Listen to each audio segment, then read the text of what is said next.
যুক্তরাষ্ট্রের president Donald Trump কলম্বিয়ার president Gustavo পেট্রোকে হুমকি দিয়েছেন। একই সঙ্গে বলেছেন, কিউবার সরকারও শীঘ্রই পতনের মুখে পড়তে পারে বলে তার ধারণা। ভেনেজুয়েলার প্রেসিডেন্ট নিকোলাস মাদুরোকে নিজ দেশ থেকে গ্রেপ্তারের পর এমন হুমকি দিলেন মার্কিন প্রেসিডেন্ট। এমন কর্মকাণ্ড নিয়ে এরই মধ্যে বিশ্বের বিভিন্ন দেশ ট্রাম্প প্রশাসনের সমালোচনা করছে। বিশেষ করে দক্ষিণ আমেরিকার দেশ ব্রাজিল, চিলি, কলম্বিয়া, মেক্সিকো ও উরুগুয়ে যুক্তরাষ্ট্রের এই পদক্ষেপকে শান্তি ও আঞ্চলিক নিরাপত্তার জন্য বিপজ্জনক দৃষ্টান্ত হিসেবে নিন্দা জানিয়েছে। যুক্তরাষ্ট্রের স্থানীয় সময় রোববার মার্কিন প্রেসিডেন্টকে বহনকারী এয়ারফোর্স ওয়ানের ভেতরে সাংবাদিকদের ট্রাম্প বলেন, কলম্বিয়া ও ভেনেজুয়েলার উভয় দেশই খুব অসুস্থ। তার দাবি, কলম্বিয়ার সরকার পরিচালিত হচ্ছে একজন অসুস্থ মানুষের দ্বারা, যিনি কোকেন তৈরি এবং তা যুক্তরাষ্ট্রে বিক্রি করতে ভালোবাসেন। পেট্রোর দিকে ইঙ্গিত করে ট্রাম্প বলেন, আমি আপনাদের বলছি সে এটা খুব বেশি দিন করতে পারবে না।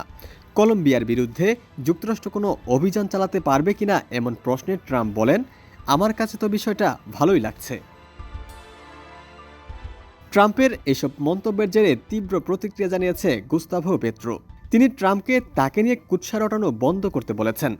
একই সঙ্গে লাতিন আমেরিকার দেশগুলোর প্রতি আহ্বান জানিয়ে বলেন, ঐক্যবদ্ধ না হলে দাসের ভাগ্য বরণ করতে হবে। এক্সে দেওয়া একাধিক দীর্ঘ পোস্টে পেট্রো উল্লেখ করেন, মানব ইতিহাসে যুক্তরাষ্ট্রই প্রথম দেশ যারা দক্ষিণ আমেরিকার দেশের রাজধানীতে বোমা হামলা চালিয়েছে। এর জবাবে প্রতিশোধ কোনো সমাধান নয়, বরং লাতিন আমেরিকাকে ঐক্যবদ্ধ হতে হবে। পেট্রোর ভাষায় অঞ্চলটির দেশগুলোকে পুরো বিশ্বের সঙ্গে বোঝাপড়া, বাণিজ্য করা এবং একসঙ্গে এগিয়ে যাওয়ার সক্ষমতা অর্জন করতে হবে। এয়ারফোর্স ওয়ানের ডোনাল্ড ট্রাম্প আরও বলেন, কিউবায় যুক্তরাষ্ট্রের সামরিক হস্তক্ষেপের প্রয়োজন নেই, কারণ দ্বীপ দেশটি নিজেই পতনের দ্বারপ্রান্তে বলে মনে হচ্ছে।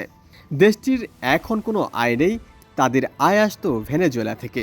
তারা এখন তার কিছুই পাচ্ছে না। বাস্তবতা হলো কিউবা পুরোপুরি পতনের জন্য প্রস্তুত।